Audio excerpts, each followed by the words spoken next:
అండి. ఏం పేరు? నా పేరు అంజయ్ అండి. విజయ్ గారు. ఏం ఆ! చేస్తుంటారు సార్? నేను రిటైర్డ్ ఎంప్లాయీ అండి. ఆ! ఆ! సార్ ఎట్లుంది సార్ ఇప్పుడు ప్రభుత్వం పాలన పరంగా ఎట్లా అనిపిస్తుంది? పర్వాలేదండి, బాగానే ఉంది. సో ఎన్ని వార్డులో సార్ మీరు ఉండేది? నాలుగో వార్డ్ అండి. 4 వార్డులో ఉంటారు. అవును. సో మరి మున్సిపాలిటీ ఎలక్షన్స్ వస్తా ఉన్నాయి కాబట్టి సో ఎట్లా ఉండొచ్చు మరి ఈ మున్సిపాలిటీ 16 వార్డులు ఉన్నాయి కాబట్టి ఎటువైపు ఉండొచ్చు తీర్పు ఈసారి? ఈ వార్డు వరకైతే కాంగ్రెస్ వచ్చే అవకాశాలు ఉన్నాయి. ఇది ఈ 4 వార్డుకి. నాలుగో వార్డు. ఎందుకు సార్? కాకపోతే 4 వార్డుకి ఎందుకు? ఆ వ్యక్తి ఆల్రెడీ మంచి వ్యక్తి. మంచి క్యాండిడేట్ పరంగా పార్టీ ఆ! పరంగా కాకుండా ఆ! ఆ! రోడ్ పార్టీ మంచిగా ఉందిగా. రోడ్‌కి ఏమైంది? చెప్పండి. పార్టీ చెప్పండి. పరంగా కాకుండా ఆ! వ్యక్తి మంచివాడు వ్యక్తి కాబట్టి పరంగా ఓకే. ఓకే. ఓకే. కాబట్టి ఆయన వచ్చే అవకాశాలు ఉన్నాయి. ఓకే. సో అంటే పాలకుర్తి నియోజకవర్గం పరంగా చూసుకుంటే ఎట్లుంది సార్? అంటే అభివృద్ధి విషయంలో ఇంత ముందుకి ఇప్పటికేమైనా మార్పొచ్చిందా?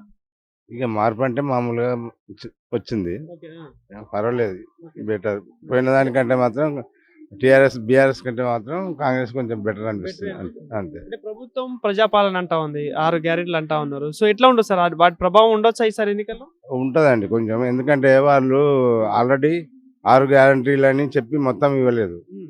ఏంటిదంటే ఇప్పుడు మహిళలకు 2500 నెలకు ఇస్తామన్నారు. అదొకటి ఇవ్వలేదు. ఫ్రీ బస్ ఫ్రీ బస్సు ఇచ్చిండ్రు కానీ దానివల్ల బాగా మహిళల వల్లనే కొట్లాటలు కానీ జరుగుతున్నాయి. ఇప్పుడు ఈ కరెంట్ బిల్లుల విషయంలో ఓకేనా? కరెంటు బిల్లులు అంటే 200 యూనిట్లు వరకు ఫ్రీ ఇచ్చిండ్రు. ఆ! అది పేదలకు ఒక పర్వాలేదు అనుకోండి. ఓకే. అది అది మీ సన్న బియ్యం అనేది తింటున్నారా? ఇక మాకంటే సన్న బియ్యం రావండి.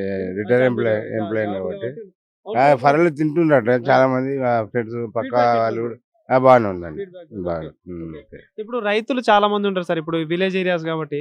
సో రైతు సంక్షేమ పథకాల విషయంలో ఎట్లుంది సార్? అంటే ఈ బోనస్ కావచ్చు, ఈ రుణమాఫీ ఇదంతా ఓకేనా? రైతు బంధు, ఈ రుణమాఫీ అనేది కొంచెం ఆలోచించి చేయాలండి గవర్నమెంట్ కూడా. ఎందుకంటే హ్మ్. 1000 కోట్ల రూపాయలు ఈ రోజు నేను వార్తలు విన్నా, 9000 కోట్ల రూపాయలు హ్మ్. సబ్సిడీ కోసం రేపు రిలీజ్ చేస్తాం అని అంటుంది. హ్మ్. అది కాకపోతే సన్నకారు రైతులకు 4 ఎకరాలు 5 ఎకరాల లోపు ఉన్న వాళ్ళకి ఇస్తే అది ఏదైనా బెటర్. 100 ఎకరాల ఉన్నోనికి ఇస్తే అది డబ్బు కూడా యూజ్లెస్ అయిపోతుంది. సో మరి ఇక్కడ అంటే మీ అనలైజ్ ప్రకారం ఇంతకుముందు ప్రభుత్వానికి ఇప్పుడున్న ప్రభుత్వానికి తేడా ఏం కనిపిస్తుంది? ఏది బెస్ట్ అనుకుంటున్నారు మీ ఇక ఏ గవర్నమెంట్ అయినా కూడా గట్లే ఉందండి. ఇప్పుడు మాకు రిటైర్మెంట్ బెనిఫిట్స్ కేసీఆర్ ఉన్నప్పటి నుంచి కూడా ఆయన 2 సంవత్సరాలు పెంచి తప్పించుకున్నాడు. తప్పించుకున్నాడు. ఇప్పుడు ఈ రేవంత్ రెడ్డి గారు వచ్చి వారు ఇవ్వాలంటే అక్కడ ఇక్కడ చేసి అటు ఇటు ఫస్ట్ నాడు మాత్రం సాలరీస్ ఇస్తాడు. బెనిఫిట్స్ కోసం ఇలా బెనిఫిట్స్ కూడా మాకు తొందరలో రిలీజ్ చేయాలని మీ ద్వారా రేవంత్ రెడ్డి గారిని అంటే కోరుకుంటున్నాను. ప్రభుత్వం దగ్గర డబ్బులు లేవు, ఇంత ముందు అప్పు చేసి పడేసిల్లని చెప్పేసి అంటా ఉన్నారు కదా. ఇంకా ఏ గవర్నమెంట్ అయినా కూడా ఉమ్. పరిపాలన చేసినటువంటి రోజులు చేస్తుంది. తర్వాత ఓకే. ఎవరు గెలిచినా కూడా వాళ్ళు పరిపాలన చేయాల్సిందే కదా. ఓకే. వాళ్ళ మీద వీళ్ళ మీద వాళ్ళు పెట్టుకోవడం అనేది అది కరెక్ట్ అయిన సో అంటే తొర్రూరులో 16 వార్డులలో ఎట్లా ఉండొచ్చు? అంటే ఎవరికి Tough ఏ ఉంటుంది. ఫైనల్ గా ఎవరికి ఉండొచ్చు? టఫే లీడ్ ఉంటుంది. ఎవరికి ఉండొచ్చు? లీడ్ కాంగ్రెస్ కి ఉంటుందని నా అధికార ఆలోచన. పార్టీకి ఉంటుందా? ఉంటుంది. Okay sir, thank you. Okay, welcome. Simple అంతే. ఏం పేరమ్మా? నిర్మల నా పేరు. ఏం చేస్తుంటారు? మేము షాప్ లో ఉంటాం. షాప్ లో షాప్ కి వెళ్తాము. ఇంట్లోనే ఎన్నో వార్డులో ఉండేది? ఎన్నో వార్డులు? మాకు 4వ వార్డు. 4 వార్డులు ఉంటుంది. సో ఎట్లుందండి మేడం? అంటే ఇప్పుడు ఎలక్షన్స్ వస్తా ఉన్నాయి కాబట్టి సో ఎట్లా ఉండొచ్చు ఈ 16 వార్డులు ఈసారి తొర్రూరులో?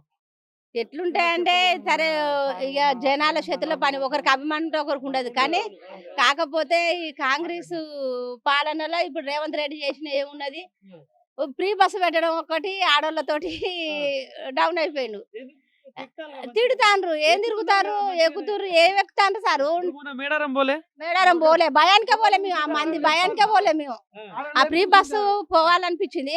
ఆడికి పోయి మందిని చూస్తే ఈ మందిని ఫ్రీ బస్సు కోసం పోయిందాకంటే సపరేట్ ఇంట్లో బెటర్ అనిపించింది. మళ్ళీ ఆడికి పోయిన వాళ్ళు కూడా మస్తు ఇబ్బంది పడ్డారు. అది కూడా చూసినాం.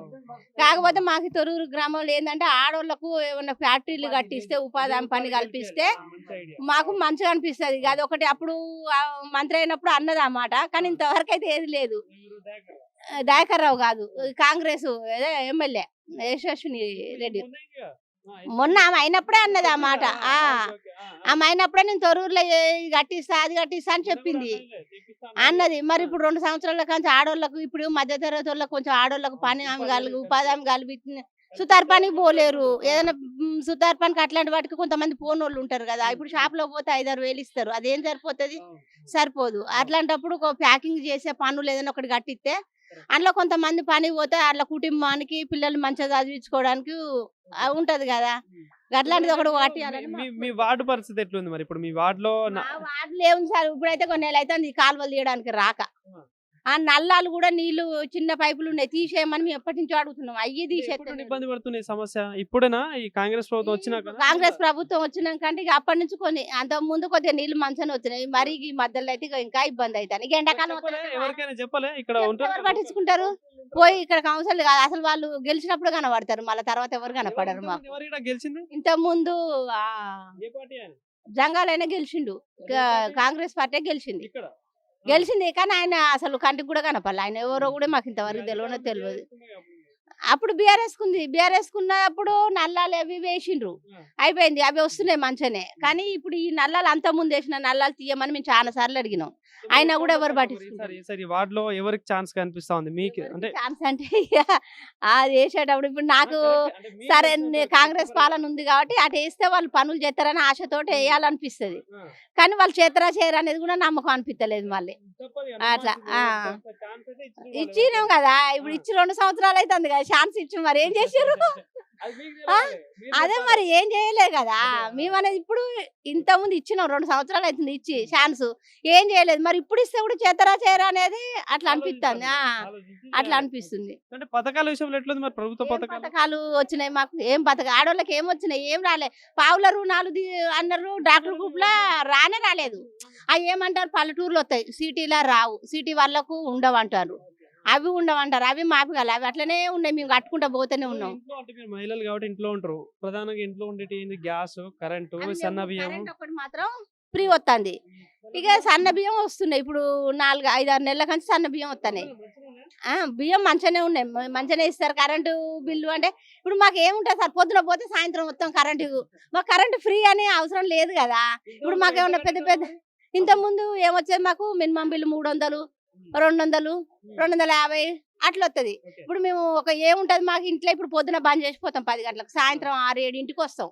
అప్పుడు మాకు కరెంట్ ఏం కాదు, కరెంట్ ఫ్రీ ఇస్తే. ఇప్పుడు కాలేటోళ్ళకు ఇవి అవసరం అది.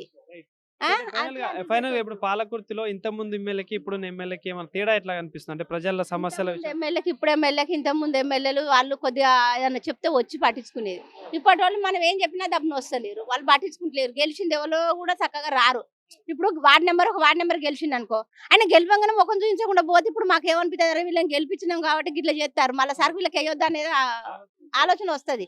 అట్లా కాకుండా గెలిచినాక కూడా వచ్చి, అమ్మ మీకు ఏం పనులు కావాలి, మీ వార్డుకు చెత్తోళ్ళు వస్తారా, నల్లాలు వస్తానయా, మీకు ఏం ఇబ్బంది ఉన్నది, మీకు ఏమైనా ఇబ్బంది ఉందా, మీకు ఏమైనా ఇబ్బంది ఉంటే నాకు చెప్పండి, నేను చేస్తా, నువ్వు చెయ్యకపో అట్లాంటివి వచ్చి అడిగితే ఏమనిపిస్తుంది, అరే మనం వేసినందుకు అభిమానంతో మన బజార్కి వచ్చి నెలకొకసారి వచ్చి అడిగిపోతాడు, మన పనులు చేస్తాడు అనేది మనకు అభిమానం ఉంటుంది. నువ్వు కంటికి కనబడకపోతే మళ్ళీ మాకు ఏమనిపిస్తుంది ఓటు వేసేటప్పుడు? అట్లున్నది అదే ఇక. కానీ కాకపోతే ఇక్కడ ఏమైనా నాకైతే ఆడోళ్ళకు ఉపాధి హామీ పని ఇక్కడ ఏదైనా కట్టియాలి, ఆడోళ్ళకు పనులు. ఓటు ఎవరికి వేస్తావు చెప్పు? ఓటు అంటే ఇక ఎవరికి వేస్తాం తర్వాత ఆలోచన. ఇక ఇప్పుడు ఎవరి పాలన మంచిగా అనిపిస్తే వాళ్ళకే వేస్తాం. ఇంత ముందు అయితే కేసీఆర్ పాలన మంచిగా అనిపించింది. ఇప్పుడు కాంగ్రెస్ వచ్చిన కంచి మాత్రం ఇట్లాంటి మిస్టేక్లు ఉన్నాయి కాబట్టి కొద్దిగా అనుమానం అనిపిస్తుంది అంతే. ఆలోచించి ఓటేస్తాం.